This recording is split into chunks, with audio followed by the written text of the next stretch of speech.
And hello, alchemists. Welcome or welcome back. My name is Ava, aka Queen Midas, Life Alchemist, and I'm here again with Joel. You all, he's located at the channel Perceiver on YouTube, so please make sure you check it out. His link will be down below as well. How are you doing today, Joel? Really well, Ava. How are you? I'm well, thank you. It's so nice to see you again. Like our last talk was so intriguing, and I think both of our subscribers really enjoyed it. So I'm excited to dive into this. Good to see you as well. It's always a pleasure and appreciate what you're doing. It's Yeah. appreciate the invite. Thank you. Okay, you all. So on this tribe talk today, we're going to dive into the concept of hell. What it really mean, like what it means. Is it a physical place? Is it a state of mind? What might be some things that someone experiences if and when they're there, emotions, whatever. So I have a quote here that is, I keep bringing this book up in my videos, but I'm in a mentoring group right now, and we're one of the books that we're reading, A Return to Love. This is reflections on the Principles of A Course in Miracles by Marianne Williamson, and I'll also link this in my description box below. But there is the very first chapter is talked about, it's hell. That's the name of the first chapter. And there is a quote that I wrote here. Our oppression is internal. The government isn't holding us back. Our hunger or poverty. We're afraid. Our fear is fear floating. So one thing that I've really come to realize is, I mean, we hear a lot, perception, our perception is our reality. So if that's the case, our experiences, the internal or external environment, circumstances, things that come our way, a lot, I'd say more often than not, are a reflection of our internal world. Whether it be fears from relationships, being in the wrong one, being in the right one, fear of failure, fear of success, fear of death, fear of being seen or not seen, aging, not living fully in our authenticity. So, what, how do you feel about our perception leading us to a state of hell or of it? Yeah, I'll start there. Yeah, wonderful question. Powerful topic. It's it's very everything you said is absolutely accurate, and that's a level of self-responsibility that one has to take that changes everything. And the fact that we try to dance around that and come up with people to blame for our situation is what keeps us as a victim. Whether it's because even when we get sick and we're at odds with the poison that the world is pushing on us, to be at odds with anything is to give it power, more power than we are, than our own, that we strip ourselves of our own power, and we try to push the responsibility separate from our own ability to perceive a much more beautiful environment, which is within. It's internal, it's with your thoughts, the feelings you're feeling. And so you end up, through the journey of discovering the ego, you're going to go through challenges.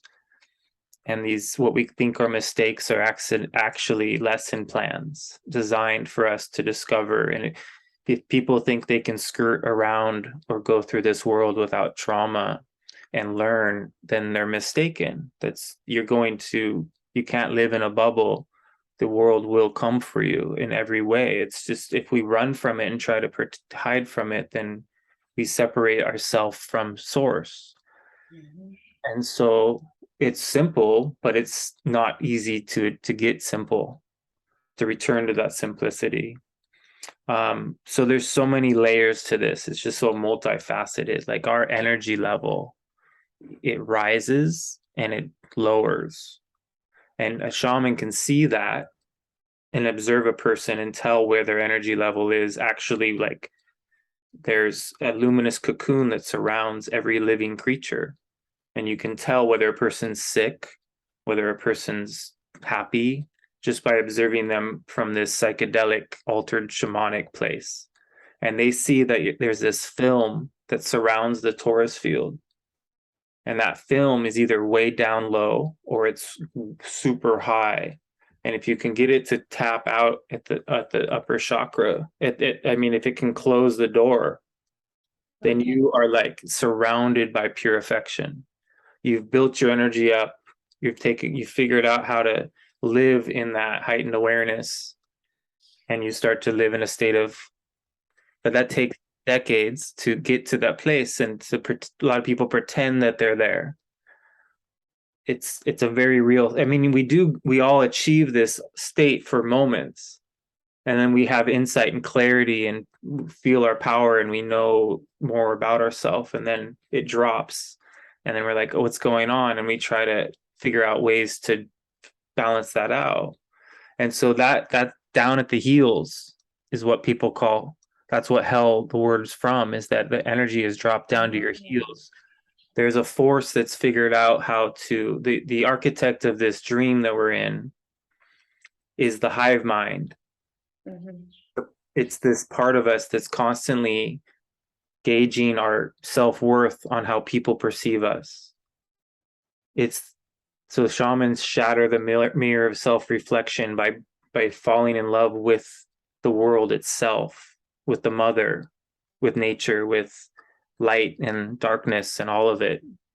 And so your energy will rise and you'll stop being linked to the drama of this world, which can pull you into all kinds of fear and anxiety and discontentment. And so it's a tricky dance, because how does one get to the place of gratitude for their life to the point that they're no longer trying to create something, that is unattainable? If we can accept where we're at and be at peace with the lessons that the universe is providing us, then we're not resisting. We're acquiescing to the lesson plan, and the fear diminishes, and all this incredible change occurs. But we all have to walk through hell and have had that experience in order to be able to support others who are going through it. Otherwise, what good would we be, and so it's when we're thankful for the lesson plan, then we change. Instead of giving it power, we're saying thank you, and it changes your perception. When you're saying thank you instead of why me, why is this happening, please make it stop, please, like it's a resistance, a contraction that makes you fragile energetically. But if you're buoyant and expansive and heart-based, then you can traverse really difficult circumstances. And so we're all given opportunities to learn this lesson intimately. We all have holes in our consciousness. And so every one of us has really difficult lessons to learn in different facets of life. And so rather than being offended by people for being unhealthy or out of balance or angry, we can see their trauma and forgive them, because it's not them. Somebody hurt them, somebody traumatized them. It's all been passed on to everybody. You can't if we're sitting there trying to point fingers, then we separate ourselves from the oneness that we all are, right? So it is all perception, and the perception takes years to adjust. There's no quick pill, there's no fast track out of the hell that we are entangled in, because we're caught in the mass projection. What everybody is dreaming into reality, we are entangled in that. There's a lot of unconscious people allowing the media to determine our reality, or the movies. And so we're being walked into a zombie apocalypse, essentially. That's the intent of the MK Ultra program, is to just watch this whole thing collapse. And it doesn't have to, but we get to figure out how we're going to navigate the changes that are happening within those different types of projected intentions.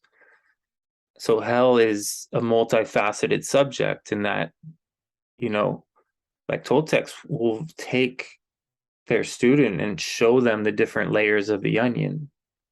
And there are other dimensions and actual realms that would be considered afterlife hell too, right? So it's not only just this realm that can be hellish or heavenly. There's entire realms that represent what people call internal damnation that a shaman can take you to. And they can also take you to these places on the polar opposite to help you have a reference point for another layer of the onion where it's all just beaming golden light and people are worshiping, and it's an entire other realm. And so we are caught, and that's kind of why we're in the condition we're in, is because we think this is the only layer, that this world is all there is. When shamans discover that there's more, that through lucid dreaming and through shamanic journeying, they figure out how to break free of this contracted matrix projection. It's a phantom world that we're dreaming into. When silence happens to you on a profound level, you start to open up to other possibilities of accessing other layers. And then we're all just novices, because once that door opens, you can start to actually achieve other realms that will heal you. Your nervous system will reset when you're able to traverse energetically. So we're trapped. We're slaves in a realm in which we don't know how to get out of, because we've bought into the drama and we don't know how to slip out of it. So everyone uses psychedelics to get out for a moment, which is potentially a positive thing. It can also be a very difficult negative thing, depending. But when you do get a moment to really see the world how it's meant to be experienced, like mushrooms really teach you, wow, everything's soft and beautiful, and my thoughts make my reality. And you start to see the simplicity of it. And then everything changes, and you start making that a priority to have access to that. And so rather than eat mushrooms all the time, you can find means to access those states through disciplines, through, prioritizing taking care of your energy differently. Awesome. You said so much there. Thank you for all of that. So the luminous energy field, I believe that you mentioned, is that the same or similar to an aura? The aura more represents a slight view of the luminous cocoon, but Toltecs actually go into a deep trance, a state of dreaming, where they're not seeing with their eyeballs at all, but they're seeing from a lucid dreaming position. So their eyes can be closed, their eyes can be open, but they're seeing it as a vision. And people confuse this. They think, oh, seeing energy would happen through the eyes. The eyes unlock all this cool stuff. You can see you can see other interdimensional beings with your eyes. But you can see them a lot better if you can go into a dream state and observe them. You'll see more detail. But when it comes to seeing the luminous cocoon, it's such a devastating thing to have happen to you, because you see and remember that you've always been seeing this. A part of us is conscious of energy, and then the part of us, the archons, are making sure that we don't access that. What Toltecs call them, the flyers. And rather than be at odds with these things, we just accept that it's the perfect force to challenge us. It's designed for us to evolve. It's scripted into the story. Brahma breathed the world out and breathed it back in. Everything plays a role. We're not victims in a situation. we're just so fortunate to be here. All the spirits want in. Everybody wants in on this situation, not out. I mean, some people want out, but the people that are outside of it aren't asking to remain out. Everyone's like, I want to ascend so I don't have to come back. Yeah. Not quite that. You'll want back in. It's, anyways, how we, lighten our being enough to experience the fact that we're not physical beings. Then you experience the luminous, you'll feel like you're a ball of light. When you drink enough sunlight or draw enough sunlight into your being, you start to build that film around your torus field where you start to always have the energy you need. Yeah. And then you're no longer, the vacation is just as exciting as a day at work because everything is a message, everything's psychedelic. Your cubicle can transform into a space station or whatever you want it to be, as long as your imagination returns to you. You listen to music that transforms your being constantly. Give yourself the desire, the passion all the time to really live. Play with life, make use of it rather than try to control it. Yeah.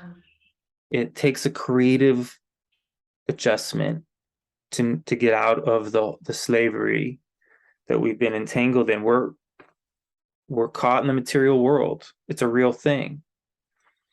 We are materialized. We have become convinced, and we live in fear of, am I going to be alone? What's going to happen to me? Am I going to age gracefully? Am I really, like all these things are, the ego deaths are constant. Yeah. They're not, everyone's like, oh, I had mine. Like, no, you started this process, it's on. You're going to get slaughtered, and you got to want that. You got to want to change. Seek it. If you're trying to control or maintain it, and then you project that onto a partner and expect them to resolve things, and then you create a hellish situation in which your own shadow is then manifesting, projecting outwardly, and you get into these power struggles because sex is an exchange of power. Yeah.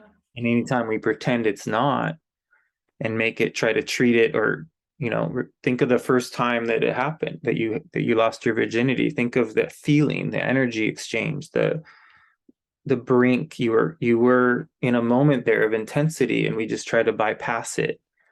But if we could learn to really respect the sacredness of it all, we can reclaim all of our youthful energy and all of those moments. We can go back and sort of learn from, right? Because we need the women to remember their power and return to their power so that they can dream forward our evolution. They are the dreamers that determine everything because they have a womb. They have what's called a dreaming box, the box of perception, the place where, but because of that power, we are all put in our place by this force that is unseen. And it's within our thoughts. It tells us and makes us afraid, but it's really just lending us its own fear because it's afraid of being exposed by us. It's afraid that we'll figure out that our thoughts are not our own. We're all thinking generic thoughts. We all have the same fears because there is this archonic force has figured out how to lend us its mind. And that's hell. We're in a situation that is considered to some, this is an inverted world. And you're watching that unfold in fast on the it's been planned. It's part of the design. The predators figured out, the architect of the matrix has figured out how to capture us in a loop. And so We very much like in the Matrix, where he shows them all the different times that he's done this before. And he shows them on a video screen that he's had the same reaction every time he's in the same simulation. Mhm. We are also are not, we're limitless, non-linear, timeless creatures. So we have no idea how often, how many times we've replayed this same exact situation. My elder said that they keep having to do it over and over because it doesn't go the way they want it to. Those that have the ability to control that dial. And maybe the Mandela effect is associated to that, that we keep marking these different moments in which we replay this same exact storyline. If it is indeed a projected phantom simulated simulacrum, that doesn't take away from how beautiful it all is. The Earth Mother is still sentient. Our ability to have connection and all of the beautiful potential that comes from having children or dreaming or liberating your perception, right? And so hell serves as a means for us to have a counterbalance. So Toltecs say this is a world of terror, pure terror and beauty. And so you have to access as much beauty as possible in order to awaken, because it's terrifying to realize how powerful you are, because we're so domesticated. It's literally like taking a domesticated animal and putting them into the wilderness.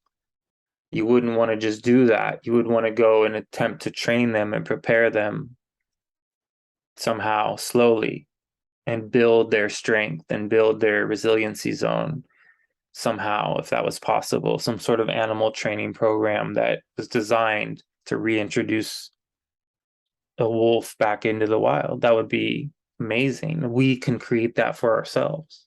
Yeah. So we can become wild, and then we won't be as easily enslaved by the drama. It's not that we're enslaved by the Social Security card or all the different things that people think.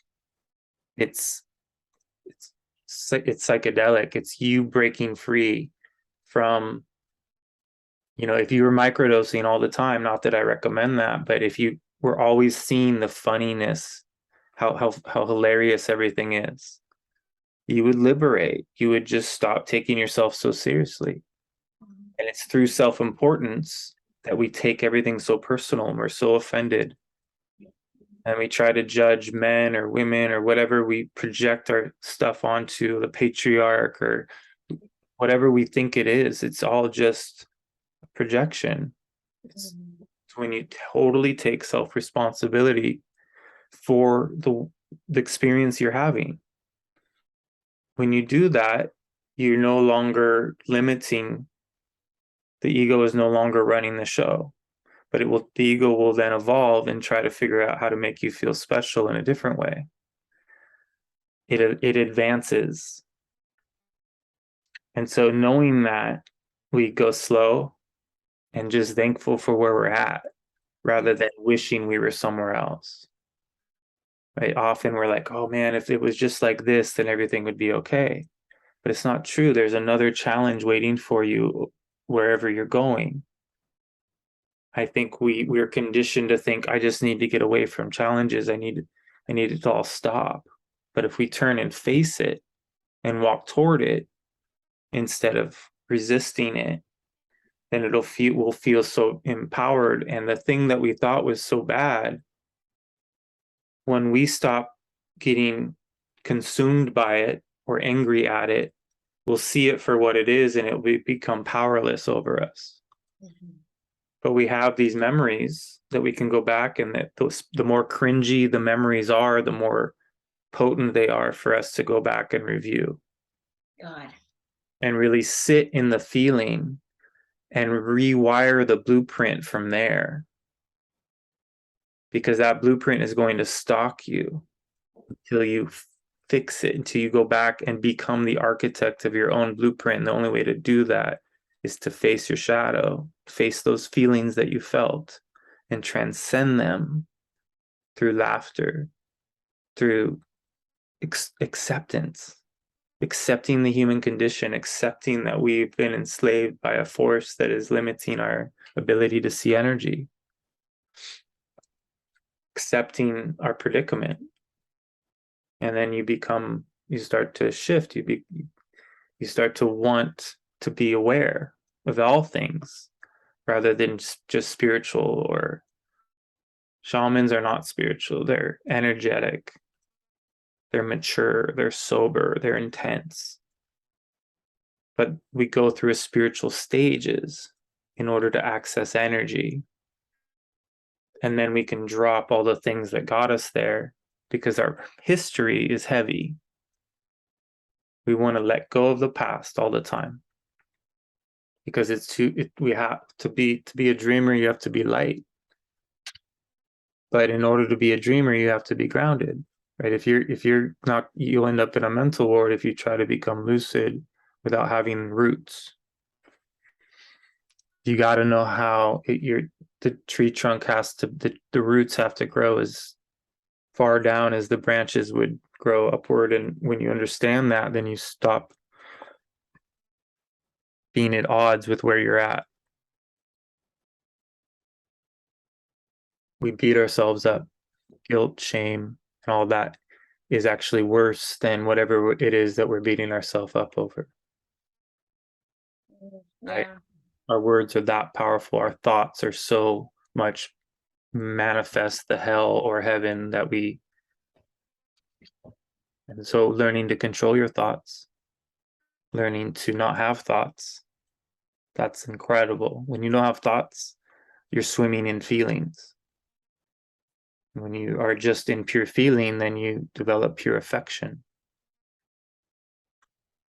Pure affection is so much more incredible than just sexual desire.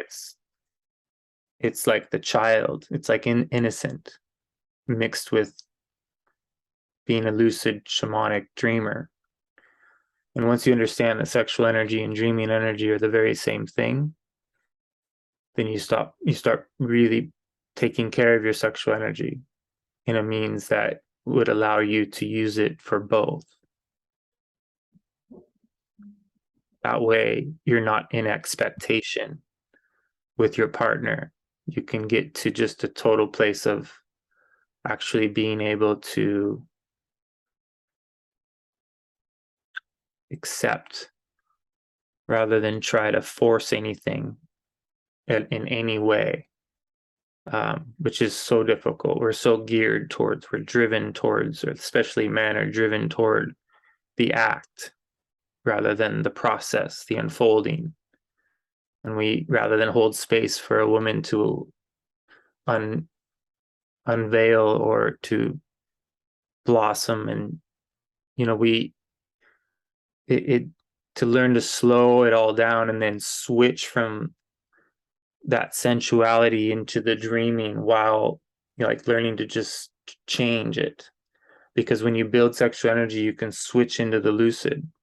And so really, we are a product of sex. And if we could learn how to harness that energy and use it to activate our awareness and start to see energy, then we could take ourselves out of the hell that the majority of the world is in. These archonic forces make us focus on the fear of not having a partner, the fear of aloneness, the fear of not being loved, not being seen as beautiful, but true beauty is the fact that you witnessed beauty, right? That you've been transcended by something so beautiful that it's rearranged your inner environment. Allowing ourselves to fall in love with our life rather than others. You become whole and you will magnetically manifest someone who's also doing the same thing, who's patient and waiting and trusting rather than settling for anything at all. And that really empowers you when you just stop looking. Stop.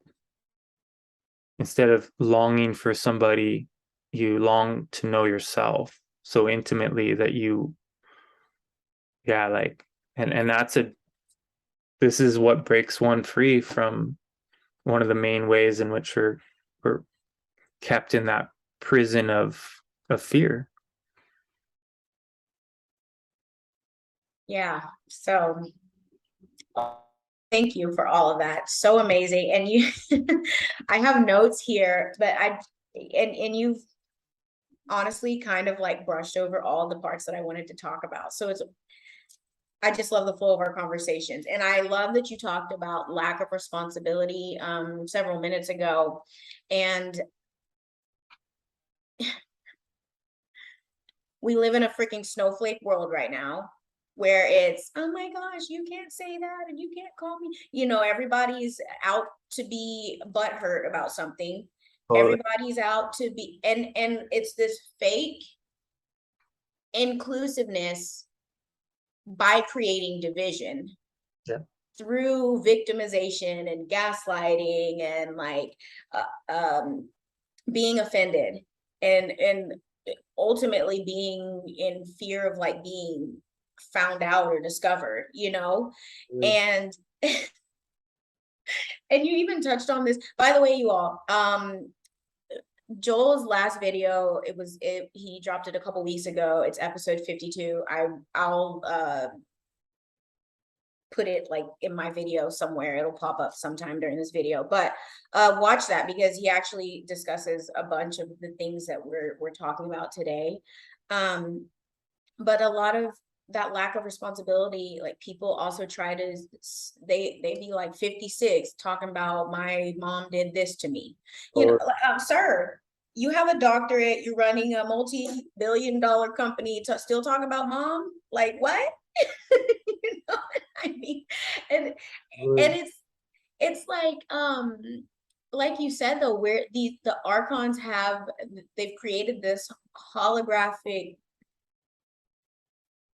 essentially lie that we're moving through, but you know, we're here for the soul evolution and for the friction to grow and expand. But a lot of the stuff that's out there is to disrupt our root chakra and our base energy, because once you destabilize all of that, everything else leading up to our connection to divinity and knowing who and what and how powerful we are is disrupted as well. And don't quite remember where I was going with that, but that's just what flew out. The thing to bring up though is a lot of people are about living in the upper chakra. Yeah. We have to heal our entire energetic being, and there isn't like the consciousness isn't stored up in the head. Mm-hmm. Speaking of heaven, heaven, hell heals. When we rise our energy up, and that means we've mastered all chakras starting at the root. And if we try, everyone wants to skip the root chakra and not do the real work, but that's where we're most, you know, we've all been MK Ultra'd, we've all been abused in some form. So healing on a holistic level rather than attempting to stay in some sort of separate embrace the physical, embrace the body. That's where you're going to get back into your ability to feel through your anger, your power. Allow the anger to come out, otherwise it's going to repress. Yeah. Right. And spiritual bypassing, isn't that what it's called? When it's just like it's essentially like this kind of maybe self-righteousness and like holier than thou type feeling, even if it's just an internal thing, because it's like I'm too holy to even address like the crap within me, you know, because that's really what it comes back to. So I'm glad that you brought that up, because that's where I wanted to go, is turning back to the root of our own issues. And you talked about people that are addicted to intel on your video, and I've talked about that too. It's like I used to know all this other what was going on in Yes. Bangladesh and like all these random, not really, but like I just was like, trying to know what was going on because I'm just such a curious mind and like I want to know. But then I realized like we're talking one day and then we promise this and blah blah blah. And it's all a freaking distraction, all of it. All of it's a distraction from us dealing with our own crap.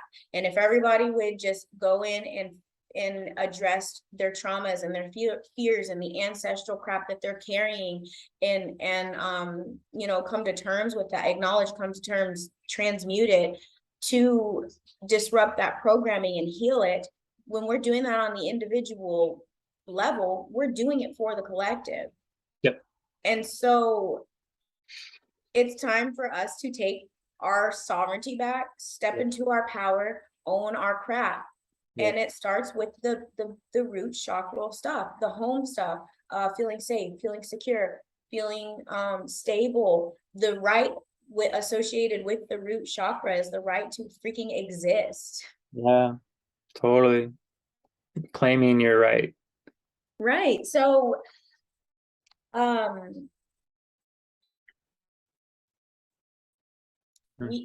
okay.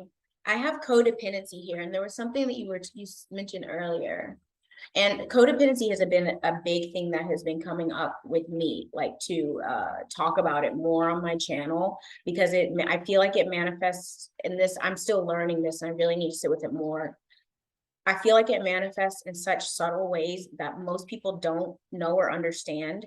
And that's why I feel so called to like really dive into it, to start talking about it more so that we can liberate ourselves. Because, even down to like the person who is codependent on the government, giving them that $1,200 check a month. That's codependency right there.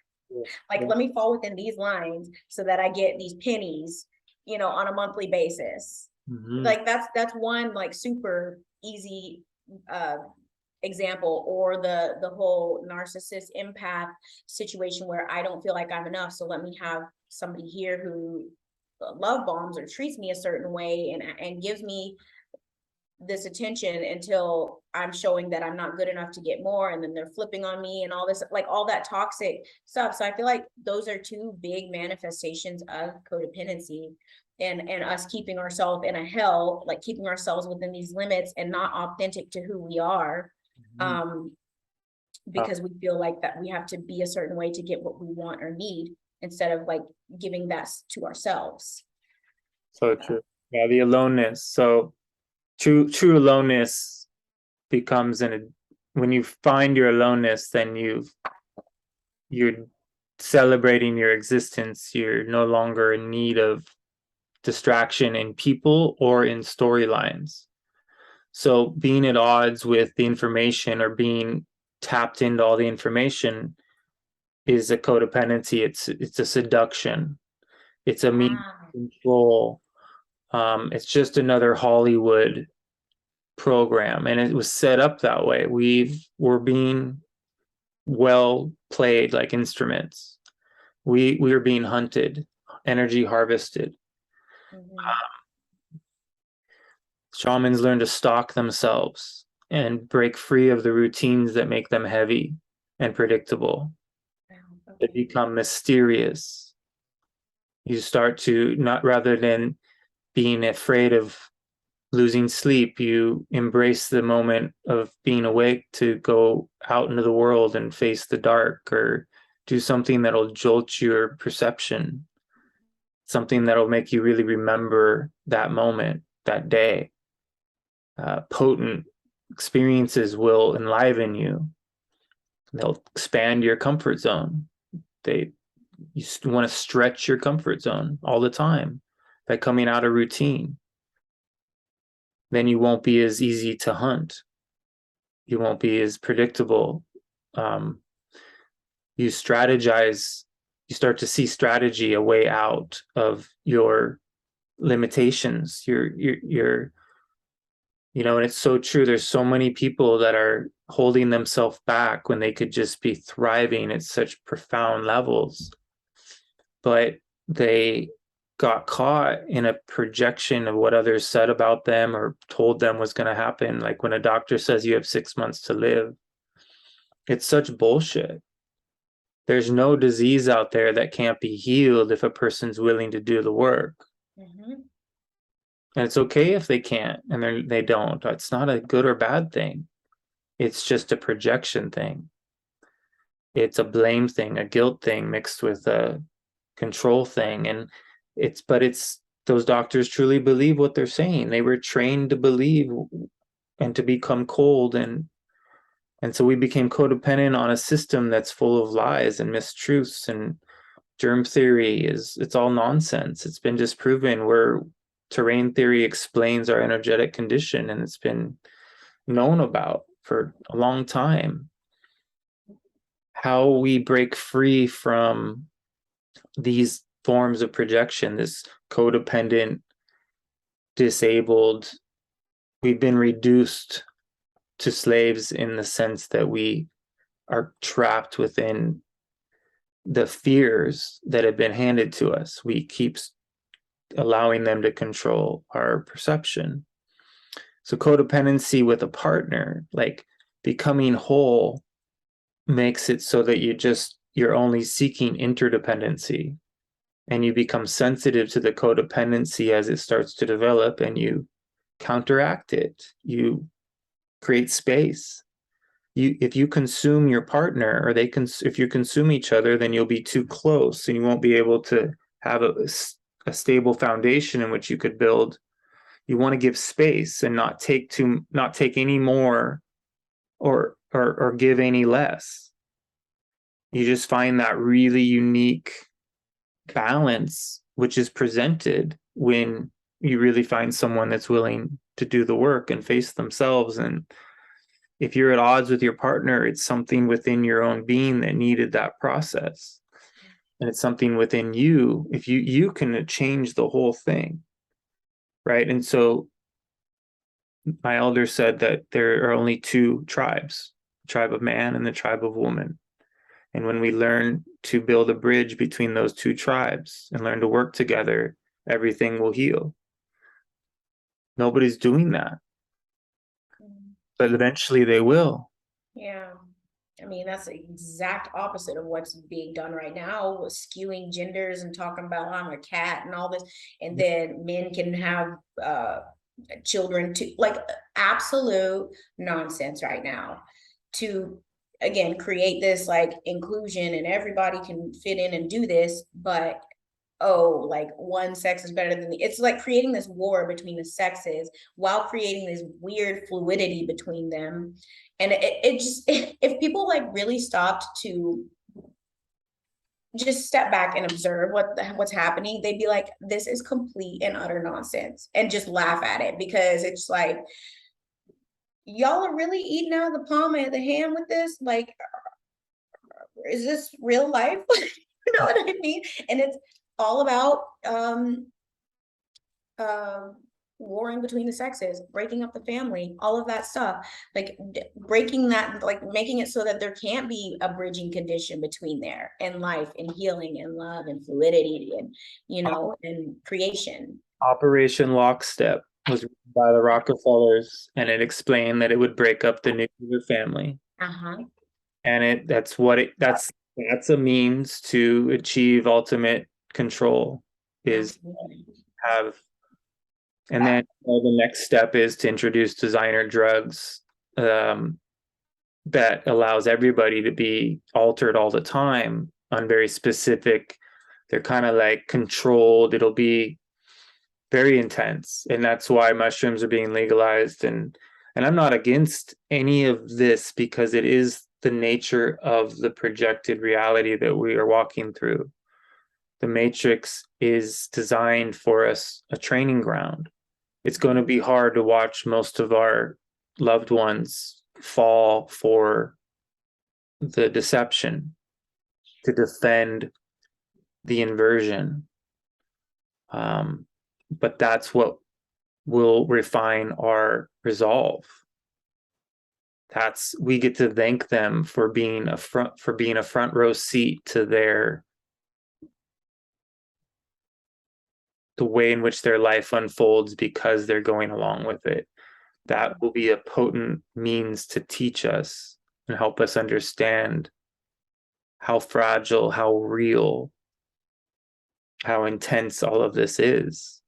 So rather than be like at odds with them for falling for it, thank them for sacrificing themselves so that we can see it up front and have compassion for them, for they know not what they do. Yeah. And it just, that all just goes to show how powerful mindset is, and Yeah. how important it is for us to be mindful of our energy levels, what we're ingesting frequency wise, whether it's music, movies, who we're around, food, water, if we're breathing or not, because there are times where I'm like moving through stressful stuff and I'm like not breathing. And I have to stop and make sure that I breathe and take deep breaths. And having been a trainer, I really noticed so much breathing dysfunction in people. I had to teach people how to breathe, like physically put my hands on their stomach, like their abdomen and their chest, and be like, breathe through this hand first, and like teach them to reset their body and like actually kick on the parasympathetic nervous system so that they can get into a state of, be more, I guess, set up to get into a state of understanding should they get to that point, because when Well, we're here, we're just stress cascading, stress hormones, we're in these like lower frequency uh realms and emotions when we're just like not taking a freaking deep breath. yeah. So, Yeah, Toltecs say that disease is a product of shallow breathing. It's that simple, right? And so we think all these different things are out there to get us. It's just not quite like that. This is an energetic world, so everything is energy. And fasting and intent and very simple things can resolve the most complex situations. But that can be terrifying for people. That's where everything comes to bat, is where they go to face their breath, the anxiety that happens. And that's why people like you and others that can walk people through nervous system repair are going to be crucial. The doctors aren't going to be helpful. There's just not a lot. We need to return to a way in which we intuitively, learn to trust and feel and listen to the signs and work with the shamans that can see. There's a lot of fake ones, but there's some real ones. And usually when you find a real one, it takes a while before you are comfortable enough to really face a mirror like that. A real mirror will expose everything in you, and people run from that shit for of course. I mean, but eventually everyone wants to fit. We long to know ourselves. We long to quit lying and upholding this image of ourself that isn't real, this social mask. And so shamans remove the social mask. And there's no way to be in codependency without a social mask. And so you come out of social power and you step into power.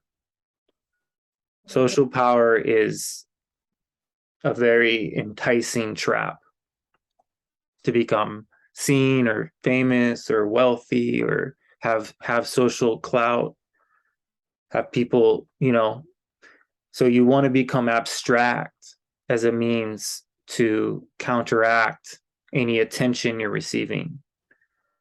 It's energy. You're being lent support if you're given attention. People sending you love, then you get to ride that high. But it comes with it's a double-edged sword. It's if you allow yourself to be put on a pedestal, you're going to fall from that pedestal. You have to be, there is no above or below.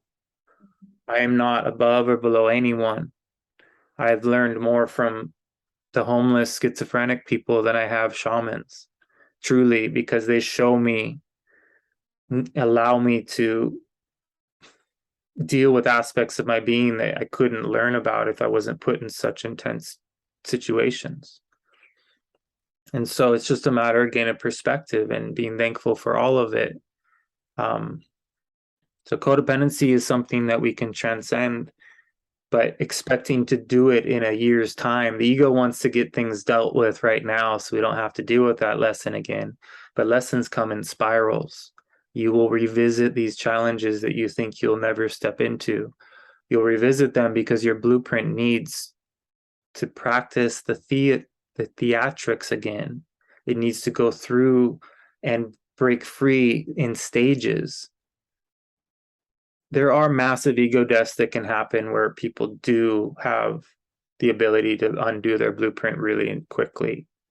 And if they're resilient enough, they won't die from that ego death, like die. And so there are different versions of this, and shamans intervene on their apprentices and push them through ego death.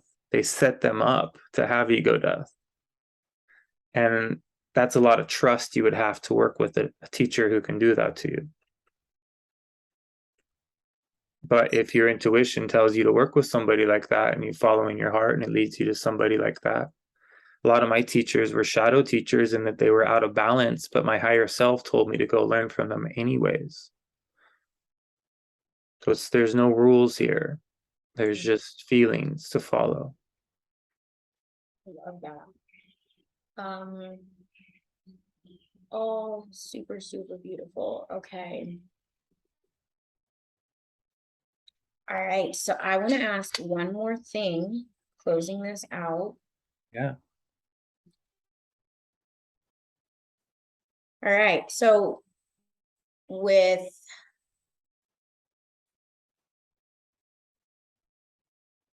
okay, am I saying this right? So there's different form. Okay.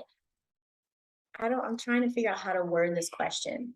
Yeah. So hell exists in different realms, as you mentioned earlier. Am I saying that correctly? Yeah, Okay. there are different layers of the onion, and you could visit places that could be considered to be the stereotypical eternal damnation layer. Like the religious one that we hear about in church and everything. A person, Okay. when a person dies, they can get caught in that layer of the onion in their confusion rather than kind of move on.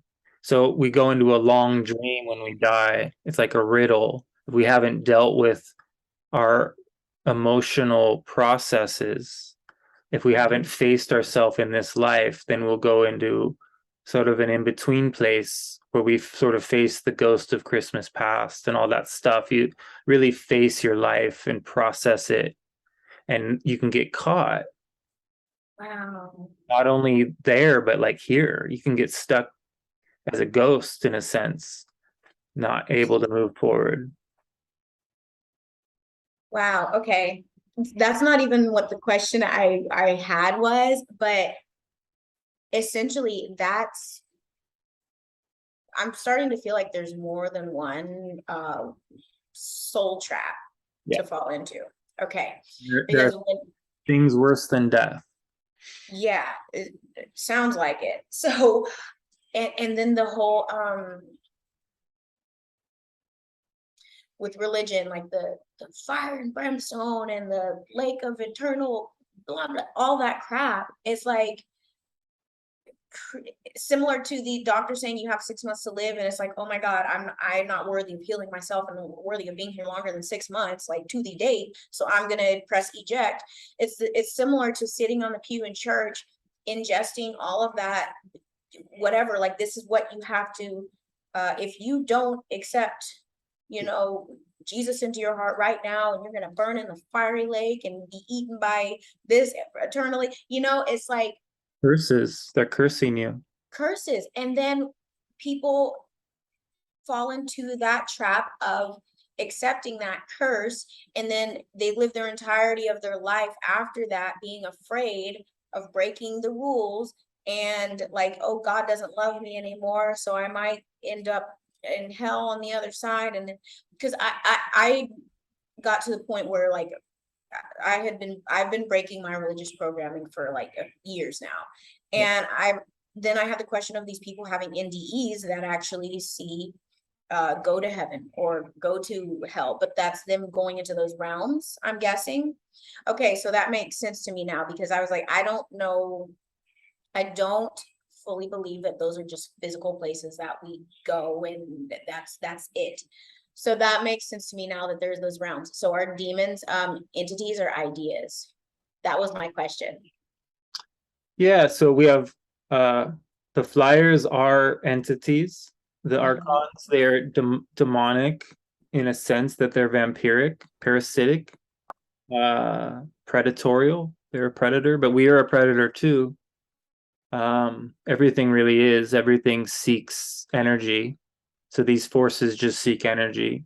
Entities of the night exist in the wilderness. If you go face the world, the energetic layers, you'll encounter beings that are not physical. We are surrounded by non-physical, inorganic energy. We share this world with other beings that we can't see, but shamans can. And these inorganic beings have much more harmonious relationships with trees and plants than we do. And so we're not very liked here because we're so unconscious. But if you make a relationship with the mother, then you're guided. She'll walk you through this world. She'll show you where to go and what alley to walk down and what alley not to walk down. And you don't have to learn how to, I mean, your greatest self-defense is your intuition, and just being in a state of love. If you're just beaming with affection, it's very hard for people to hurt you. But if they can get you to get scared, if they can get you to fucking contract and come out of your power and you lower your eyes. But if you stare at anything that may be a threat and you don't let them unlock from the eyes and you stay in love, it's very hard for them to actually hurt you. It's energetic. Yeah. And so this is a weird matrix like realm in which you can learn to no longer be controlled by fear, and you stop following the rules and you start following your heart, because the rules are meant to turn you into easy prey. Every time you submit, when you wear a mask, little part of you gets consumed by your submission. But at the same time, if you're in China or Russia and you're trying to figure out how to get into how to survive, you might want to have a little submission in order to get to where you can build your energy enough to where you can change your storyline. It's not, you don't want to pretend you're stronger than you are. You want to find out where you're at and operate from that place, because we're constantly spinning our wheels thinking we're more powerful than we are, and also telling ourselves that we're not as far along as we are. Mm-hmm. We Yeah. really struggle to just be so raw and honest about our ego and where it's at and where our energy level's at and where we are in our triggers.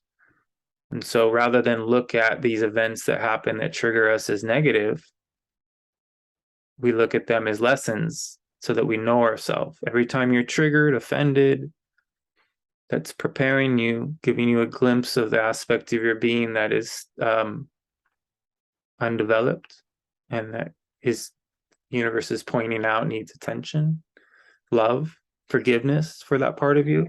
And when you forgive yourself, you automatically forgive everybody. When you truly forgive yourself, you extend that forgiveness beyond you into all creatures and all things and all of it. That's when you transcend the world, because it becomes a place of adventure rather than a prison. Yeah, that's so awesome. I've talked about forgiveness a few times over my last few videos, because I've been doing some pretty heavy forgiveness work.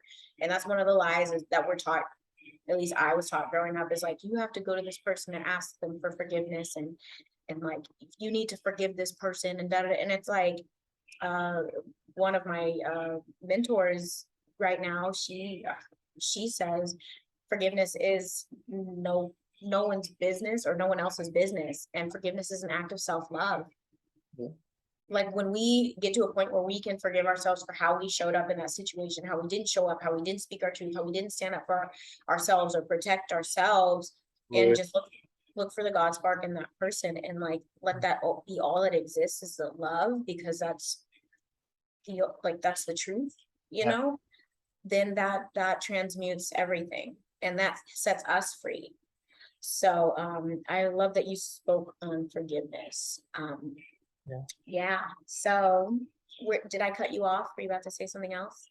I mean, it's just this is the solution, is that we hand our power over to these things that we think are to blame for our situation when we are at odds with it. Rather than forgive, we're literally keeping it going.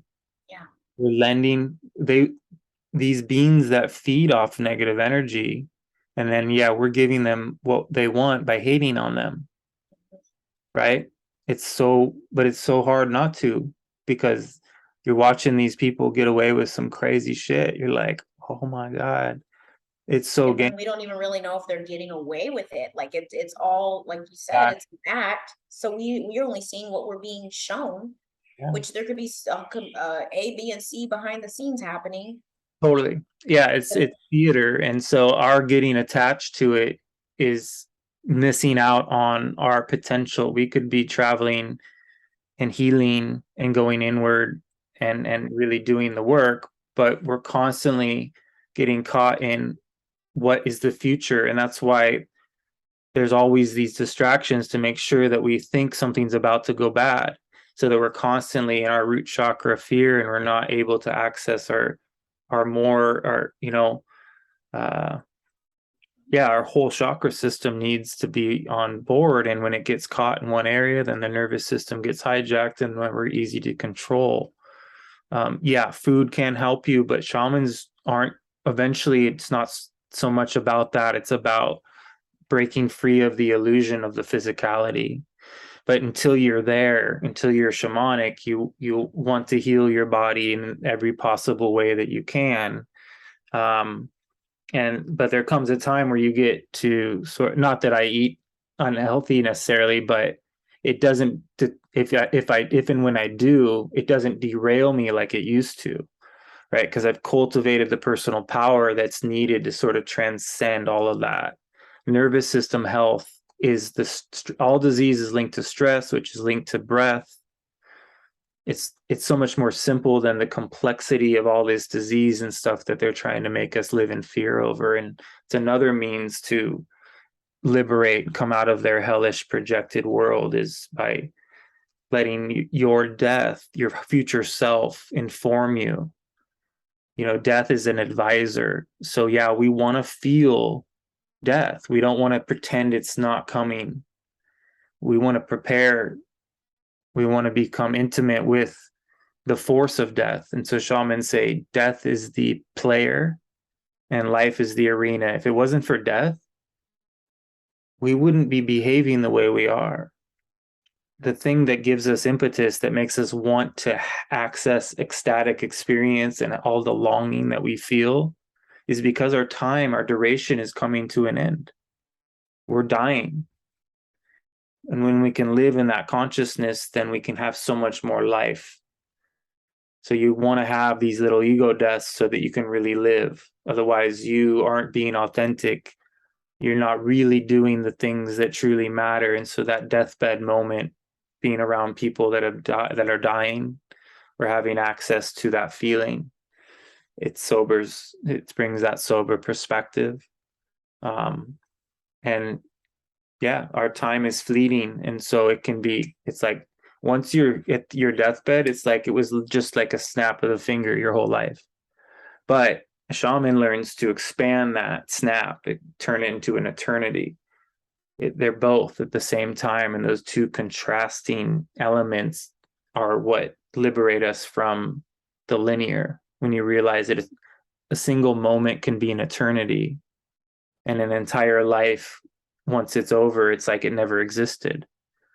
Time is like Chronos.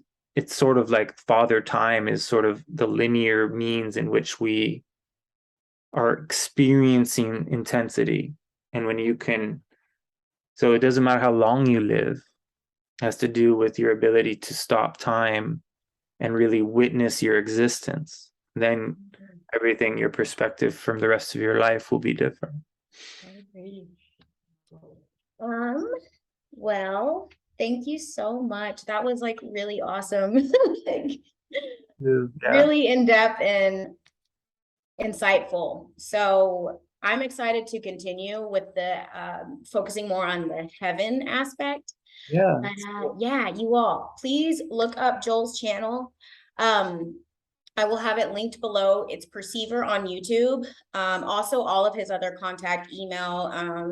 You on Instagram or Joel.Schaefer. So okay, website. Joel.SCHAFER.